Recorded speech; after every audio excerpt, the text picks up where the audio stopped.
Esta semana termina la convención demócrata de Estados Unidos y bueno, pues ya Kamala Harris se da como virtual vencedora de las elecciones presidenciales. Dice que con su discurso ha aplastado a Donald Trump y entonces lo más importante y la lección más importante para el mundo entero es la calidad de democracia que tiene Estados Unidos. Es la lección que nos deja a todos los habitantes de la tierra. Bueno, eso dicen ellos. Pero más allá si Kamala Harris va a ser la próxima presidenta de Estados Unidos o va a ser Donald Trump, eso es lo de menos.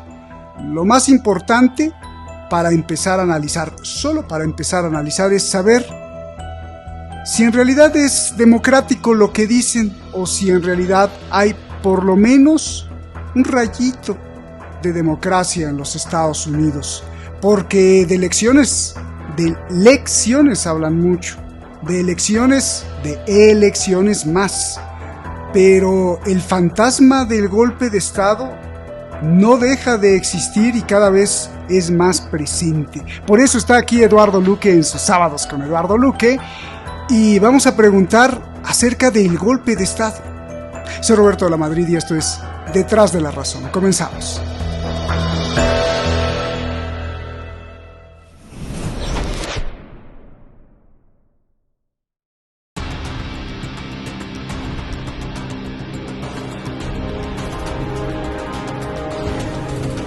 Mr. President, we so appreciate you giving us an hour of your time.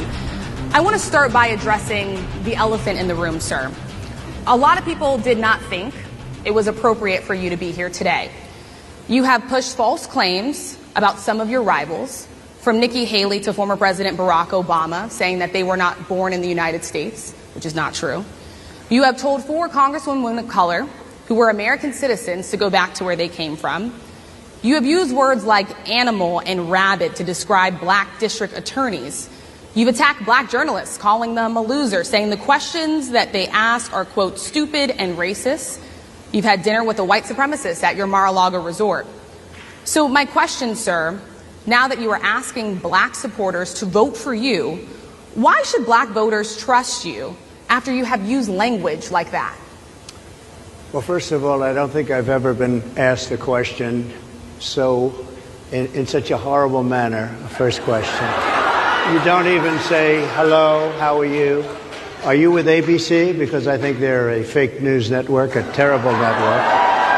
And I think it's disgraceful that I came here in good spirit. I love the black population of this country. I've done so much for the black population of this country. Do you believe that Vice President Kamala Harris is only on the ticket because she is a black woman? Well, I can say no. I think it's maybe a little bit different. So I've known her a long time indirectly, not directly very much. And she was always of Indian heritage, and she was only promoting Indian heritage. I didn't know she was black until a number of years ago when she happened to turn black, and now she wants to be known as black. So I don't know, is she Indian or is she black? She has always identified as a black woman. She went to a historically black college. I respect either one, but she obviously doesn't, because she was Indian all the way, and then all of a sudden she made a turn and she became a black person. Just to be clear, sir, do you believe that she is... I think somebody should look into that too when you ask, continue in a very hostile, nasty tone. Give me a definition. Sir,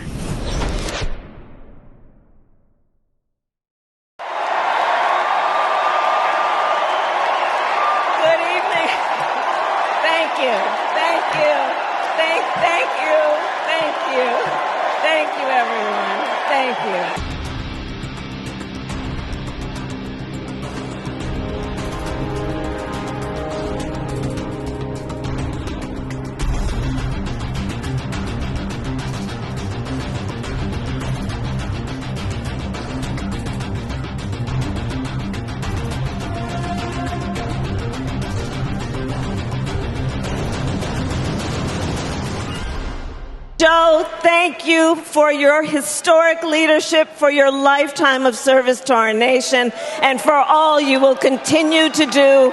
We are forever grateful to you.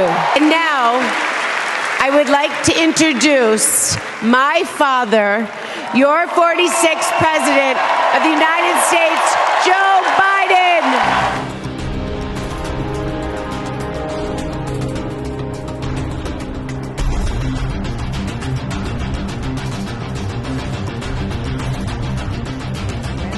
singer-songwriter and global pop icon, Pink.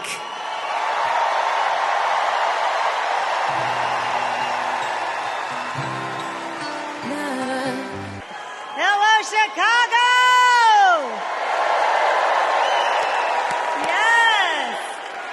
For 50 years, like many of you, I've given my heart and soul to our nation. And I've been blessed a million times in return with the support of the American people. Are y'all ready? Are y'all ready? Are you ready? Mowski, are you ready? I'm ready, Steve. Kansas, are you ready? All right, we need everybody. Kamala has the character, experience, and vision to lead us forward. By thanking my most incredible husband, Doug, for being an incredible partner to me, an incredible father to Cole and Ella, and happy anniversary, Dougie. I love you so very much. To our President Joe Biden, when I think about the path that we have traveled together, Joe, I am filled with gratitude. Your record is extraordinary, as history will show, and your character is inspiring. And Doug and I love you and Jill and are forever thankful to you both.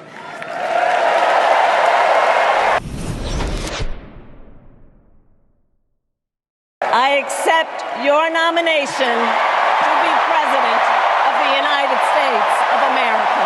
This election is not only the most important of our lives, it is one of the most important in the life of our nation. I will bring back the bipartisan border security bill that he killed, and I will sign it into law. I will ensure America always has the strongest, most lethal fighting force in the world. President Biden and I are working to end this war such that Israel is secure, the hostages are released, the suffering in Gaza ends, and the Palestinian people can realize their right to dignity, security, freedom, and self-determination. We are the heirs to the greatest democracy in the history of the world, the greatest privilege on earth, the privilege and pride of being an American. So let's get out there,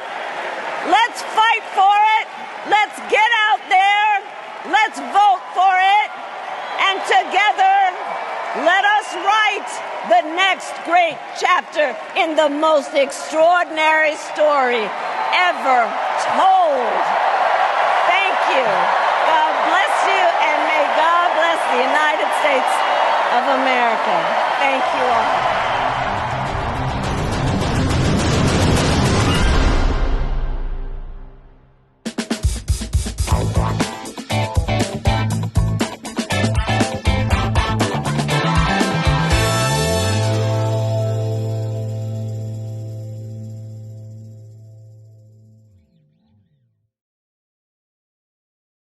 Siempre es un placer los fines de semana, los sábados. Esperamos a Eduardo con el análisis que tiene y ahora ha escogido justamente esto que sucedió en Chicago. Verdaderamente un circo, un circo, porque vimos cantantes, vimos hasta reverendos, sacerdotes, bueno, muchas cosas, pero lo más importante es quién es Kamala Harris, cómo llega ahí. Y para eso está aquí Eduardo. Recibamos a Eduardo. Eduardo, ¿cómo estás? Qué gusto saludarte. Pues la primera pregunta es, independientemente, como lo decía, si va a ganar Kamala Harris o va a ganar Donald Trump, el punto es cómo llegó Kamala ahí y qué hacía Biden. Entonces te pregunto, ¿hubo golpe de Estado para quitar a Biden o no hubo golpe de Estado? ¿O cómo es esto? Explícanos, por favor, Eduardo. Te escuchamos con mucha atención. Adelante. Primero, encantado de estar nuevamente aquí en el programa contigo y con Chari, que está detrás de las cámaras, y a todos los espectadores que nos oyen, ¿no? realmente es como tú bien decías, no son elecciones, sino en todo caso Estados Unidos nos enseña lecciones de lo que no debería ser, porque hemos asistido, como tú bien dices, a un circo donde solo han faltado los payasitos, los titiriteros y algún ventríloco. En este caso el ventríloco ha sido la señora Kamala Harris, que en su discurso realmente ha sido de una pobreza extraordinaria, como ya veremos. Tú hablabas de un golpe de Estado y efectivamente yo, desde mi punto de vista, es lo que analizo. Se ha producido un golpe de Estado en Estados Unidos, puesto que el candidato, el presidente, el actual presidente nominal de Estados Unidos, quería seguir presentándose como candidato en las próximas elecciones. Y, evidentemente, le han dicho que no podía presentarse. Él ha insistido en que quería presentarse al candidato y al final lo han convencido utilizando, como se utiliza en estas cuestiones, determinadas armas políticas, porque sabemos que todos estos políticos tienen unos cuantos muertos en el armario, ¿no? Que son muy útiles para sacarlos cuando quiere presionar al candidato y decirle, oiga, retírese porque ya no es su hora. Entonces, fíjense que el argumento ha sido, este hombre no está capacitado para presentarse a la reelección, porque es un hombre muy mayor, porque ya no tiene reflejos, porque cognitivamente lo vemos especialmente débil y especialmente limitado. Y la pregunta que automáticamente nos sale es, este hombre no está capacitado para presentarse como candidato, pero sí está capacitado para dirigir a los Estados Unidos. Este hombre que puede confundir el botón del ascensor con el botón nuclear, está capacitado para regir una nación como Estados Unidos y por consecuencia influir sobre lo que puede ocurrir en las demás naciones. Esta es una de las preguntas que nos deberíamos hacer. ¿Qué es lo que ha pasado? Este señor quería seguir gobernando y le han dado un golpe de Estado. ¿Quién es el responsable? Obama. Obama ha sido la pieza clave para destituirlo y que se olvidara de presentarse como candidato. En el Partido Demócrata había dos grandes familias, hay varias familias, pero hay dos grandes familias enfrentadas, los Clinton y los Obama. Los Clinton parece ser que estaban por apoyar a Joe Biden para que siguiera en la campaña, porque tenía la secreta esperanza, la señora Hillary Clinton, de que una vez derrotado Biden, en las próximas elecciones ella pudiera tomar el relevo, ¿no? Esto no le interesaba al otro sector del Partido Demócrata, el sector Obama, que es el que finalmente ha influido y para ganar, para que se retirara Biden y apoyar a Kamala Harris. Otro dato interesante que explica las políticas que después comentaremos sobre lo que pretende Kamala Harris. Cuando comienza la campaña, aquí quien gana la campaña electoral, entre otras cosas, es el que pone más millones de publicidad encima de la mesa. En el momento en que Kamala Harris ya gana la baza a Obama y la empuja a presentarse candidata a las primarias, en ese momento le entran en torno a 150 millones de dólares que suponemos, estamos convencidos, de que vienen del lobby judío, que sirven para, ayudar a la campaña electoral y recordarle a la candidata o al candidato que realmente quien manda aquí es el dinero que se pone en publicidad. Y por tanto, Kamala Harris estará obligada a hacer caso a los financiadores de su campaña electoral. Es decir, esto es un esquema de un golpe de Estado donde todo está montado y dirigido para que se produzca una sustitución y que nadie le preste atención, porque cuando hubo el golpe de Estado en el año 22 en Burkina Faso o en Níger en el 23, si no me falla la memoria, las televisiones llegaron llenas, absolutamente llenas, de comentarios, películas, documentales, tal, ¿no? Periodistas. Nadie ha dicho nada sobre el hecho de que a este hombre, Joe Biden, lo hayan quitado de en medio en un decir, plus, te vas. Esto es un golpe de Estado, de este tipo nuevo de golpes de Estado, que yo llamo golpe de Estado 2.0. Está fantástica tu deducción porque, bueno, habrá gente que te podrá decir, no, Eduardo, pues estás equivocado porque él puede ser presidente y puede renunciar a su candidatura para darle paso a otro. Sí, pero, y quiero hacer énfasis en esto, que es clarísimo tu argumento, porque era evidente que Biden ya no podía seguir. El discurso que trató de hilar en el último debate con Donald Trump, pues fue desastroso y todos los demócratas, el seno de poder de los demócratas, vino una crisis, estaban súper nerviosos porque era evidente, porque ellos lo decían, que él no podía ser el próximo presidente. Entonces, si esto es así, si les hacemos caso a ellos mismos, a los mismos demócratas, de que no podía ser el próximo presidente porque era evidente que no tenía la claridad ya mental para poder seguir, entonces, ¿cómo es posible que siga siendo presidente de los Estados Unidos? Lo que le queda, pero finalmente en este momento él es el encargado de velar y de cuidar por la ejecución de las políticas gubernamentales, entre ellos el voto nuclear, lanzar misiles, influir en la economía, mover las fichas de la salud pública, etcétera, miles de cosas. Entonces, es evidente, ¿no? O sea, si no está capacitado para seguir en la carrera presidencial para el 2024, en las próximas elecciones, pues menos está capacitado o tampoco está capacitado para ser en este momento presidente de los Estados Unidos de América. Me parece excelente. Y entonces de ahí viene dos preguntas. La primera pregunta es, bueno, y entonces si no está capacitado, ¿quién gobierna y quién gobernaba? Porque esto no es de ahora, esto viene ya de varios años. Y dos, si había, Eduardo, algunas pistas o algunos hechos, no opiniones, hechos relevantes como dictámenes de doctores que lo ponían pues prácticamente fuera de cualquier puesto, Eduardo.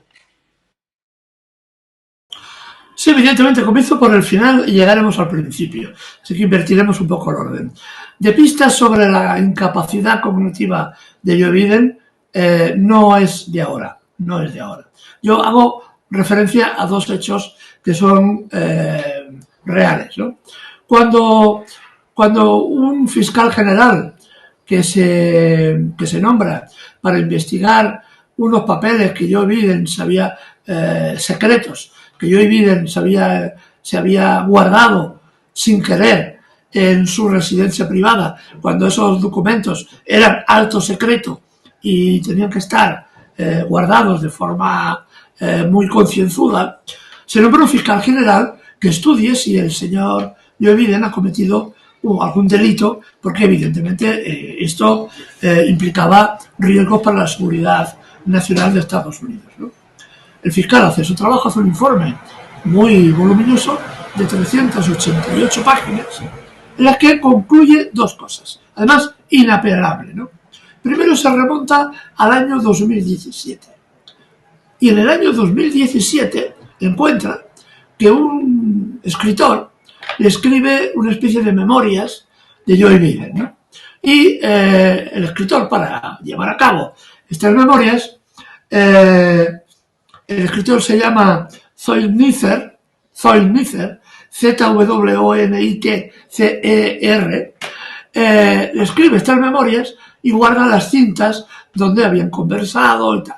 El fiscal oye las cintas y concluye lo siguiente: las conversaciones grabadas entre el señor Biden y Zollnitzer, este escritor, en 2017, hace 7 años, son a menudo dolorosamente lentas, con el señor Biden luchando para poder recordar los acontecimientos y esforzándose a veces por poder leer y retransmitir sus propias anotaciones que figuraban en un cuaderno.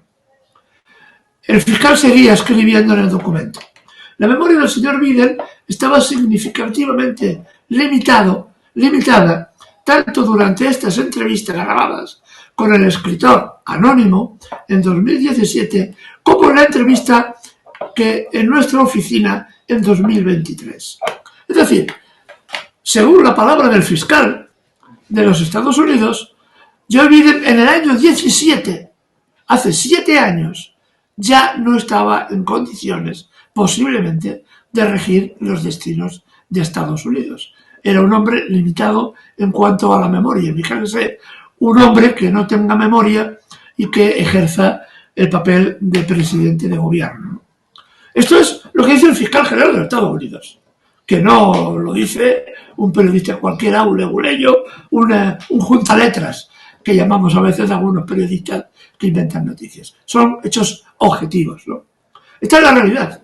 Y evidentemente cuando en el 2023 ya se habla de que el fiscal emite el último juicio sobre Joe Biden, lo que concluye es que no puede llevarlo a juicio, no porque no haya cometido un delito, que lo ha cometido, sino porque como es un pobre hombre, un pobre abuelo, desmemoriado absolutamente, cuando vaya a juicio y lo vean los 12 miembros del tribunal, les va a dar pena y seguro que no consigue una calificación de culpable. Y como no lo va a conseguir y es un pobre hombre, pues mira, mejor lo dejamos y aquí se queda el tema. Esto es lo que llega a decir el fiscal en el documento de 388 páginas, que no es poca cosa. Y además, para más INRI, estaba tan convencido Joe Biden de que él iba de candidato, que incluso nombró a una futura vicepresidenta. Estaba a punto. Lo que todos sabían era que no era Kamala Harris. No iba a ser Kamala Harris. ¿Por qué? Porque Kamala Harris en aquel momento tenía menos intención de voto todavía que Joe Biden, que estaba en el 33%. Kamala Harris estaba por debajo.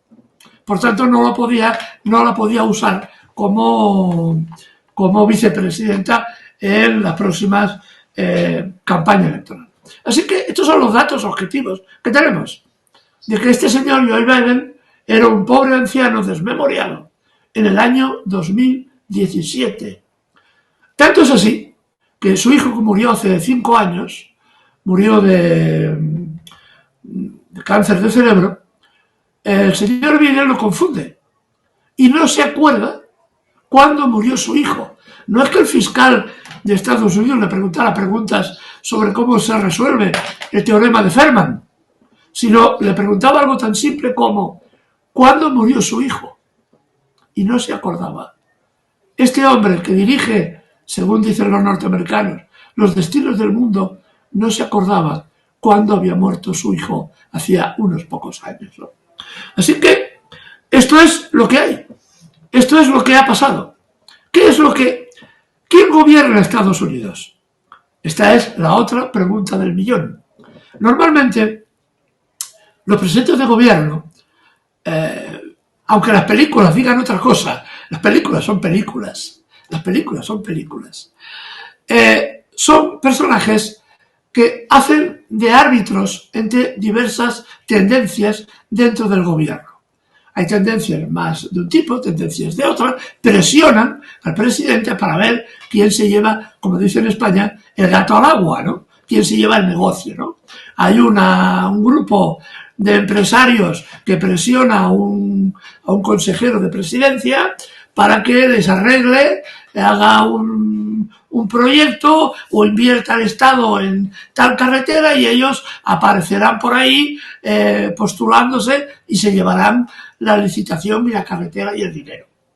Para eso están. Y el presidente ejerce de árbitro entre esas pensiones. Evidentemente, el presidente de los Estados Unidos no puede ejercer de árbitro. Es por eso que la política norteamericana en este momento está dando bandazos. Da bandazos, no tiene horizonte creíble, no tiene propuesta para tiempo y lo único que se limita, porque los grupos en poder que están luchando en el Ejecutivo norteamericano solo tienen una cosa clara: que ellos han de permanecer como la única potencia unipolar en el mundo y han de defender esa prioridad. Eso es lo único que tienen claro. Por lo demás se pelean entre ellos. Y Joe Biden no puede ejercer de árbitro.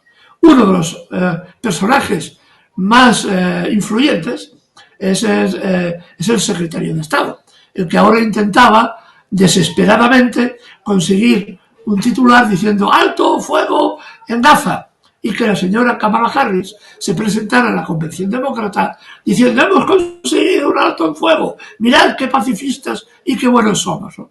El señor Blinken no lo ha conseguido, como ya sabemos, así que sabemos ya seguro que se producirá un ataque iraní de Hezbollah del eje de la resistencia en el momento que crean oportuno. Esto ya está bendecido, como podríamos decir. Pero esta es la realidad. Así que, ¿quién gobierna en Estados Unidos? Pues eso es, de alguna forma, lo que quisiéramos saber todos. Bien, Eduardo, a ver, yo ahí quiero preguntarte otra cosita, porque se decía cuando Biden ya en el año pasado ya cascabeleaba, como decía mi abuelito, al coche, ya se le iban los platinos, ¿no? Cuando los coches eran de carburador. Bueno, que querían que estuviera, incluso se había mencionado el nombre de la esposa de Obama. También querían que estuviera Hillary Clinton, como otra vez se lanzaba a la presidencia. Yo siento que dentro del seno demócrata, cuando Biden declina, o lo hacen declinar, o le dan este golpe de estado y dice, ¿sabes qué? Renuncia, por favor. Se estaban peleando también. Unos querían que fuera Hillary Clinton, Hillary quería ser ella misma, otros querían que fuera Kamala. ¿Por qué? ¿Por qué estas diferencias y qué convenía a la cuestión geopolítica? Creo que esto es muy importante para el mundo entero, porque unos querían poner a Hillary, otros querían poner a Kamala. ¿Por qué? ¿Nos puedes explicar esto, por favor, Eduardo? Posiblemente la esposa de Clinton, la señora Hillary Clinton, es uno de los personajes más oscuros y más belicosos dentro del espacio belicoso de los Estados Unidos. Es un personaje realmente que me acuerdo cuando asesinaron de un bayonetazo al presidente de Libia, Muammar al-Gaddafi, decía, llegué, vi y maté. Esa fue la expresión que utilizó. Llegué, vi y maté. Y encima regodeándose, ¿no?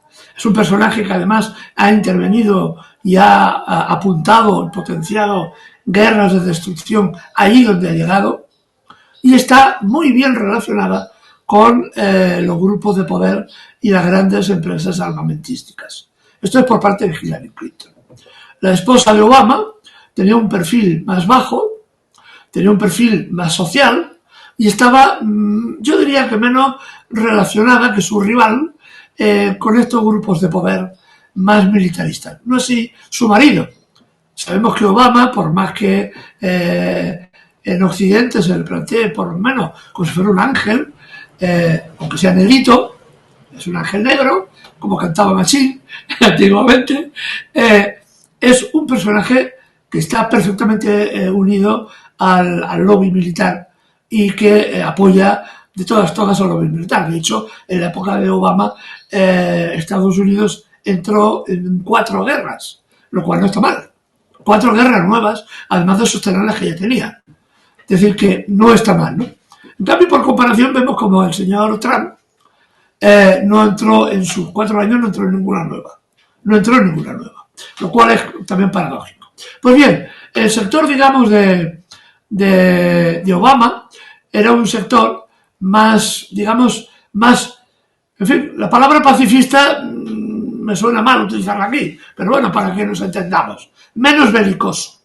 En cambio, el sector de Hillary Clinton es un sector absolutamente militarista, y el personaje es de una trayectoria personal muy oscura, realmente oscura. Oye, pero Obama ganó el Premio Nobel de la Paz, ¿no?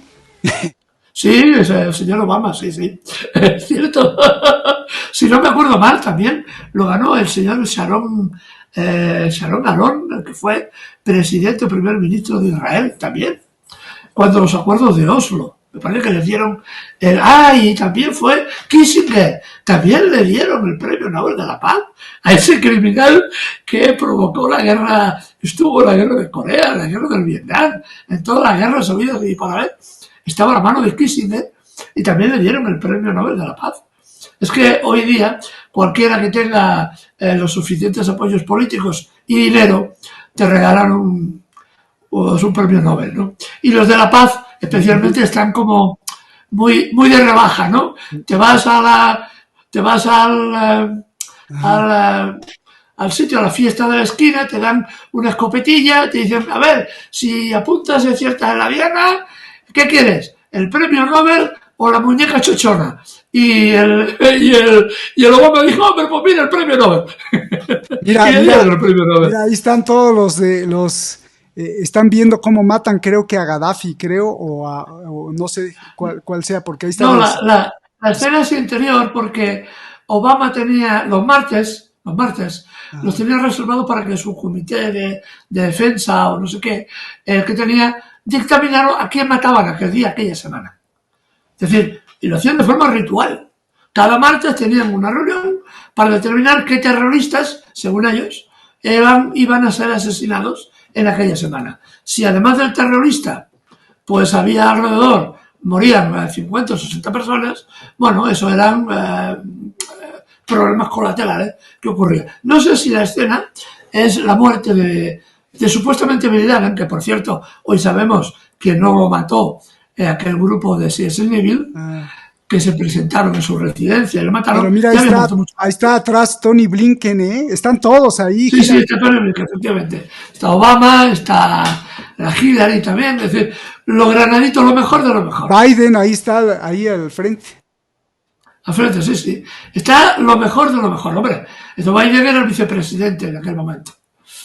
Así que tenemos una buena colección de criminales, y lo digo así con toda claridad, gente que decide un martes quién va a morir o quién va a vivir. Es real lo que estoy diciendo. Vuelvo a decirlo, que ya sabéis que aquí intentamos no hacer un periodismo, una información de baja calidad, sino que los datos que aportamos son datos, por más que parezcan extraordinarios, son datos ciertos. Oye, Eduardo, a ver, pero no me dejaste claro bien qué pasaba si ponían a Hillary y qué pasaba si ponían a Kamala, porque seguramente Hillary ha de haber estado viendo ahora lo que pasó en Chicago, pues furiosa, ¿no? Porque no estuvo. Pero, ¿qué hubiera pasado si hubiera habido ese cambio? ¿Y quiénes están detrás? Porque aquí viene la siguiente pregunta. ¿Quiénes están detrás de ello y qué les convenía? En cuanto a las armas, más guerra, Gaza, Ucrania, Eduardo.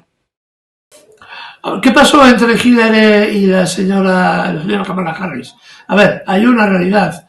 Lanzar la candidatura de Hillary Clinton era costoso en tiempo, esfuerzo y dinero, dado el poco tiempo que quedaba para las elecciones del 5 de noviembre. La mejor situada dentro de lo mal que estaba era la señora Kamala Harris. Por tanto, la apuesta del lobby israelita fue clara. Apostamos por Kamala Harris, que es una cara que no ha aparecido mucho en la tele, no se ha implicado demasiado en ningún asunto, como había hecho la señora Hillary Clinton, que estaba mucho más quemada, su imagen estaba mucho más quemada, era mucho más dura su imagen para los demócratas que no evidentemente Kamala Harris. Y Kamala Harris actuó muy rápido.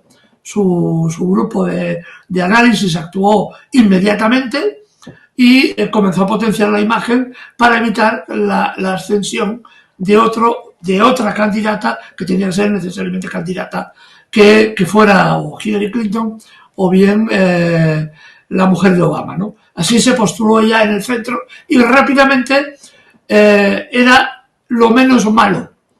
De las ofertas que tenían, la menos mala. Hillary muy quemada, la mujer de Obama en mejor posición, pero que había que crear todo un andamiaje electoral enorme, costosísimo y con muy poco tiempo, porque el señor Joe Biden con su renuncia tan tardía ha hecho un flaco favor a los demócratas, muy poco favor. Lo ha hecho muy tarde. Entonces, es por eso que Kamala Harris ahora la tenemos. ¿Y qué ha dicho en sus discursos? Que eso es lo que me preguntabas también. No ha dicho nada. Bueno, me miento. Ha dicho tres cosas. Tres cosas.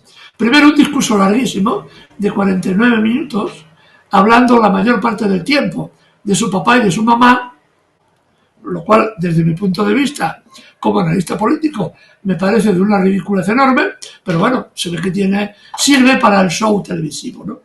La gente queda alborozada porque ve a los líderes políticos explicar que, bueno, son personas normales. Esta señora le han dicho tres cosas, sus asesores. Primero, que no hable de política a no ser que se lo indiquen ellos y le digan qué tiene que decir.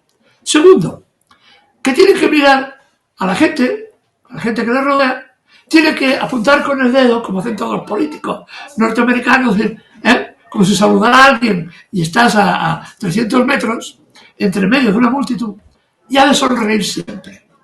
Esto es lo que le han dicho sus asesores políticos. Porque si deducimos algo de lo que piensa de su discurso, realmente lo tenemos un pelín complicado. Ha dicho, yo apuntaría tres cositas. Primera cosa, importante para los latinoamericanos. Toda la refriega que había, le echaban los demócratas a Trump, de que iba a poner vallas en México, que iba a cortar la inmigración, etcétera, resulta que se transformó en una ley, en un proyecto de ley, que debatieron republicanos y demócratas y llegaron a un acuerdo. En la época de Trump. Así que Trump aceptó alguna concesión de los demócratas, pero impuso su ley. Pues bien, que implicaba una mayor dureza en la valla fronteriza. Este acuerdo, ya ha dicho Kamala Harris que lo va a respetar. Así que va a hacer en política migratoria algo parecido a lo que hacía Donald Trump. Primera consideración. Segunda consideración. ¿Qué habló de Gaza? Habló de Gaza que va a defender al Estado de Israel. Evidentemente, es niña obediente y quien paga manda. ¿Quién ha pagado la campaña? ¿Quién va a pagar la campaña? ¿Quién está pagando la campaña? 250 millones de euros llevan recogidos ya. Le está pagando gran parte el lobby israelí. Porque de la nada, de pronto apareció Kamala Harris apareció con un fondo económico de 150 millones de dólares de la noche a la mañana. Eso viene de algún sitio, no es una pequeña cantidad. Y tercera cosa muy importante que ha dicho, sobre Ucrania. Sí a apoyar a la OTAN, sí a apoyar a nuestros aliados y todo eso en un minuto. Estas son las únicas tres cosas que se pueden sacar del discurso, que no es mucho. Hoy ya ha ampliado un poco más el discurso, se ha referido en otras declaraciones a la prensa a lo que estaba ocurriendo en Gaza y ha manifestado por activa y por pasiva que van a defender al régimen de Israel, que lo van a armar y que le van a apoyar para que tenga el mejor ejército disponible en la zona. Es decir, más de lo mismo. Eso sí, revestido de otras ropas y con una piel de carnaval, que es lo que estamos viendo.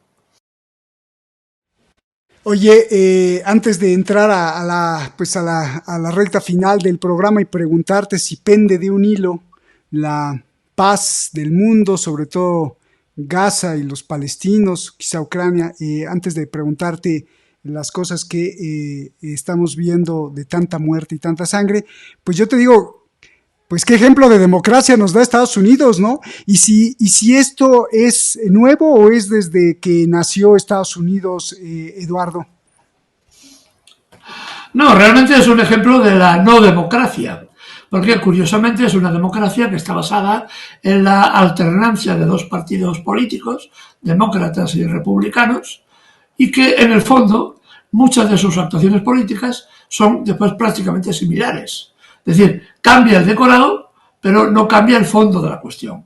Es decir, el militarismo de los republicanos había sido contestado por el militarismo extremo de los demócratas. Obama es el gran líder progresista de Occidente, al menos aquí se vende, y me imagino que en Latinoamérica también, por aquello que era negrito, y que ya eso te da una característica especial, por lo visto, ¿no? Pues bien, este señor metió entre guerras que ya tenía y guerras que metió su país en 7 guerras. 7. Con la ayuda inestimable de su vicepresidente, el señor Joe Biden, ¿no? Y este es un demócrata progresista. Este es un demócrata progresista. Que fueran los republicanos uno diría, bueno, es normal, porque dicen que es la derecha. Dicen que es la derecha y los demócratas dicen que son la izquierda. Dicen que como el valor en la mili se supone, nada más, ¿no? Entonces, esto es la realidad del tema. Y esto, además, Estados Unidos tiene una larga historia de presidentes que son elegidos por voto popular, presidentes que ganan en el colegio electoral y alguien con poder en aquel momento dice, pues oye, pues mira, pues no me gusta, te vas, eres presidente, has sido elegido, ya buscaremos el recodo para buscar algún lío y que tengas que dimitir. O si no dimites, te dimitimos como intentaron contra Trump el otro día, hacerlo dimitir a la fuerza, ¿no? Solo que el tirador falló por unos centímetros. Entonces, claro, tenemos la historia, por ejemplo, de Andrew Jackson en el año 1824, la cosa viene de antiguo, que dieron un golpe de Estado, puro y duro, ganó las elecciones, no gustaba a los que mandaban, llegaron 4 candidatos, en aquel momento no eran los partidos como ahora, llegaron 4 candidatos a las elecciones finales, salió elegido ya Andrew Jackson, dieron un golpe de Estado y lo quitaron. Y ya está, no pasa nada. Después hubo otro, como Samuel Tilden, en 1876, pues que el país estuvo al borde de la guerra civil. Sinceramente, estaban todos armados porque salió elegido, no lo reconocieron como tal y sus partidarios se armaron y estuvieron a punto, a un tris, de iniciar la guerra civil. Entonces llegaron a un acuerdo. Te quitamos de en medio y a cambio vamos a apoyar una determinada ley que te beneficia a ti y a los tuyos, pero tú te quitas. Porque, oye, pero es que he ganado. ¿Y a quién le importa que haya ganado? Lo que importa es otra cosa. Estamos hablando de dinero, de poder y de intereses, ¿no? Otro, por ejemplo, fue Grover Cleveland en 1888, que, por ejemplo, este señor también tuvo muchos problemas, porque frente a una empresa, una huelga de trabajadores muy importante de ferrocarriles de la Pullman, que era una empresa de ferrocarriles, que en 1894 ordenó al ejército disparar contra los obreros. Y acabó perdiendo las elecciones también de una forma fraudulenta. Después ya nos tenemos que remontar. Después ha habido asesinatos de presidentes, incluso hubo uno, ahora no me acuerdo de la fecha, que murió de pulmonía y que fue presidente durante 3 días. Porque fue era en noviembre, evidentemente, cuando fue a tomar posesión, fue sin levita, sin abrigo, a la toma de posesión, tomó posesión del cargo, pilló una pulmonía y a los 3 días se había muerto y tuvieron que elegir al vicepresidente para que lo sustituyera, ¿no? Pero eso son anécdotas, ¿no? El caso más sonoro fue el de Al Gore en el año 2000, hace unos añitos, ¿no? Todos nos acordamos cómo en unas elecciones muy ajustadas con George W. Bush, padre, Al Gore ganaba por las elecciones. Hubo un problema con las máquinas de conteo, que consistía en que las máquinas de conteo, para decidir a quién daban el voto, tenían que perforar una tarjeta y como no perforaban bien, no se veía bien el agujerito de la perforación, fue cuestionada la votación. Esta votación que fue cuestionada En fin, esto Al Gore en aquel momento tenía fama de ser un hombre bastante inclinado a la ecología. Estaba dispuesto a cortar, por ejemplo, privilegios de la industria del petróleo y del gas en Norteamérica, ¿no? Se comenzaba a hablar del esquisto, pero todavía hace muchísimo, y él era un defensor acérrimo de que eso no podía ser. Pues bien, las tarjetas no perforadas fueron denunciadas, que no había claridad y tal y que cual, y se recurrió al Tribunal Supremo. Y el Tribunal Supremo, a instancias del hermano de Bush, su hermano que era gobernador del estado de California, me parece que era, no, de Florida, dictaminó que George Bush había obtenido más votos que Al Gore. Es decir, le robaron la cartera. Así mismo. Esto fue una de las lecciones de la democracia norteamericana. La otra lección es la ya más conocida, que algún día haremos la lista de los presidentes asesinados, que tienen una larga historia también, de gente que molestaba a alguien y que después se fue eliminada, ¿no? Esta es, así que realmente Estados Unidos, digamos que no tiene un historial muy limpio en cuanto a elecciones realmente democráticas. Porque claro, si al final lo que determina la elección es los millones que pones encima de la mesa, realmente, digamos, es una democracia de, si me permiten la expresión, de chichinabo, que dicen aquí, una democracia meliflua, ¿no? Realmente que responde a los intereses de los grupos dominantes, que son los que siempre ganan. Estos siempre ganan las elecciones, aunque no se presenten. Pues ahora sí, Eduardo, la pregunta final, con todo esto que estamos viendo, con todo esto que vimos esta semana, con todos estos discursos, qué importante haber analizado el discurso de casi una hora, en donde bien dices, solo dedicó unos segunditos para hablar de lo más importante para el mundo. Entonces, te pregunto, ¿pende de un hilo la paz del mundo? ¿Pende de un hilo la paz, por ejemplo, para los palestinos? Y ahora sí, adelante, Eduardo. Desgraciadamente sí. Desgraciadamente estamos en el límite. Las próximas semanas serán muy clarificadoras porque están pasando muchas cosas muy serias. No ya solo por la respuesta iraní que se producirá. ¿Cuándo y cómo? Ya lo hemos dicho aquí en algún programa. Los iraníes tienen un principio que es el de la paciencia estratégica. Golpearán cuando crean oportuno, en el momento adecuado y en el momento en que más daño pueden hacer. ¿Cómo lo harán? Hay muchas ideas. Me imagino, yo no soy militar y evidentemente no llego a eso. Pero, a ver, Irán es posible que no intente un ataque masivo. Incluso ya ha habido declaraciones que si no va a intentar ataques significativos. Es decir, va a intentar eliminar a personalidades del régimen israelita en la misma medida que ellos han sido alcanzados, sus personalidades han sido alcanzadas también y asesinadas. Esta es una posibilidad. La otra posibilidad es un ataque masivo y una respuesta masiva y una guerra regional que abarcará necesariamente a todo el mundo. Porque evidentemente tenemos el Golfo de Adén por un lado, el Golfo de Hormuz por otro, unos cierran el paso al Canal de Suez, otros cierran el Mar Rojo, ¿no? Así que tenemos un escenario muy complicado. Si a esto le añades el terrorismo nuclear que está dispuesto, parece ser, a llevar a cabo Ucrania contra las centrales nucleares rusas, tenemos un escenario terriblemente conflictivo y que, como bien dices tú, la paz pende de un hilo cada vez más delgado y cada vez más frágil. Es que lo que estamos viendo en Gaza es,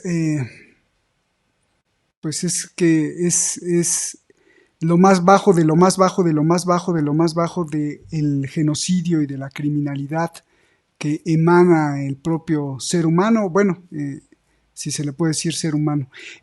Pues muchas gracias, Eduardo, gracias por traernos este sábado con Eduardo Luque, como siempre. Danos tu cereza del pastel, una palabra que me gusta, que a veces no dices una palabra, sino dices una frase completa, pero una palabrita para despedir y para que mucha gente pues se vaya a descansar, pues con alguna esperanza, ¿no? O bueno, es que no necesariamente tiene que haber esperanza o no, porque luego mucha gente nos dice, bueno, pero es que no hay esperanza, no, por supuesto que sí hay esperanza, pero nosotros estamos aquí para denunciar las atrocidades, porque si podemos hablar de cosas, también podemos hablar de cosas muy bonitas, pero pues sí es importante también irse a descansar con la idea clarísima de cómo nos están engañando, y quizá por ahí vaya la esperanza. Si no hay conciencia, si no hay investigación, si no hay estado crítico en la mente de una sola persona, pues no puede haber esperanza. Eduardo, ¿qué escoges para irnos? Yo la esperanza, ¿no? El concepto de esperanza, porque a pesar de que tenemos que explicar lo que está pasando, y esto es realmente a veces muy duro, cuando uno prepara estas intervenciones, tienes que leer muchísimas cosas, informarte de muchísimas cosas, y es a veces muy duro, muy duro. La esperanza es lo último que se pierde, porque hay movilización en todos sitios, hay gente que se mueve en todos lados. Ahora veía, por ejemplo, una declaración hace muy poco de sindicalistas indios, hindúes, con declaraciones a favor de la paz, en contra del genocidio palestino, que se está movilizando en la India, se está movilizando en el centro de África, se está movilizando en América Latina y en Europa, y esto es importante. Esto es importante. Por ejemplo, hablando de la Convención Demócrata, ¿no? Han intentado acallar a la gente que iba a la Convención Demócrata para manifestar precisamente el rechazo al genocidio palestino y que los que estaban allí fueran conscientes, ¿no? Muchos de ellos han aplaudido a esta gente valiente que se ha metido allí, que se ha enfrentado incluso a fuerzas de la policía para levantar la voz. Y eso es muy importante. Aunque también hemos de decir, y lo digo con profunda tristeza, como muchas de las personas que salían de la Convención Demócrata pasaban por un pasillo donde los militantes pro-palestinos iban leyendo el nombre de los niños asesinados en Gaza, más de 17.000 ya. Y algunos, o muchos, no sé, de estos gente que salía de aplaudir a la Kamala Harris, se tapaban los oídos para no oírlo. Pero había otra gente que estaba allá, que aplaudía a esta gente que se había enfrentado al establishment, se había enfrentado a la policía, se había enfrentado a los medios de comunicación que están a favor del genocidio y estaban dando una voz a los que no tienen voz, ¿no?